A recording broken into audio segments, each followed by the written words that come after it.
When did we start using babies as ATM cards? I was at the ATM the other day just minding my business, trying to withdraw some money. That was when I saw her again. A woman I have seen before. Same woman, same baby, same broken look, standing by the side of the road begging. The first time I saw her, she was sleeping on the bare floor with baby lying next to her. It was a heartbreaking sight. She looked so exhausted, like life had drained her out of every strength. I couldn't just walk past. I offered some food, thinking I had done something good, something kind, but something didn't feel right. Days passed and there she was again, same spot, still begging, still holding the same baby like a tool of pity. That's when it hit me. This baby isn't just her child. This baby is her business. It hurt me to say that loud, but it's the truth. Some people have turned innocent children into tools for survival. Not survival in a noble sense, but survival based on emotional manipulation, feeding off the sympathies of kind-hearted strangers. I couldn't help but wonder, who got her pregnant? Where is he now? Is he hiding in the corner, drinking cheap liquor and pepper soup, waiting for his wife to bring back money from the street? Does he even care if his child eats? If his child is healthy? Does he know his own blood is growing up in the dust, hunger, heat, and pain? You see, people always say don't judge. You don't know what she had been through. Yes, I agree.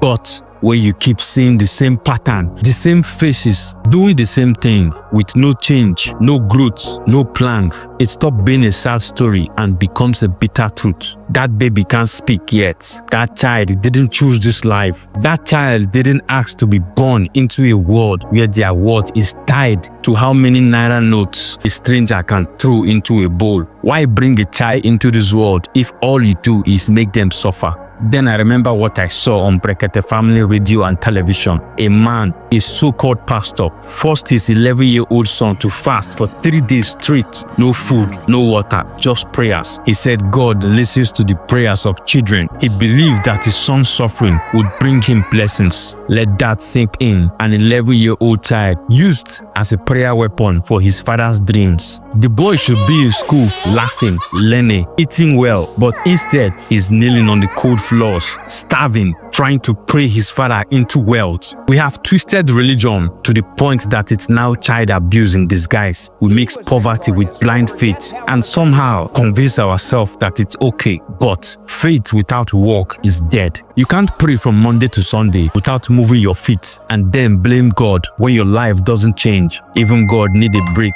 Even heaven frowns when people abuse children. This is why I honestly wish Nigeria had a better system. A working system, a child affairs system, a system that protects children from this kind of life. Children should be taken care of, taken off the street. They should be in a safe home, getting education, eating good meal, and being cared for, not to be used as tools to make money or perform miracles. But in this country, who is going to do that? Who is fighting for these kids? How many children have to suffer before we open our eyes? Moral lesson: children are not tools for survival. They are blessings that deserve love, protection, and dignity. Poverty is not a license to exploit. If you can't take care of a child, don't bring them into this world. Religion is not abuse. God is not deaf. He does not need a starving child to prove a point. We need a system that works, system that steps in when parents fail. Call to action. If this story touched you, then don't scroll past. Speak up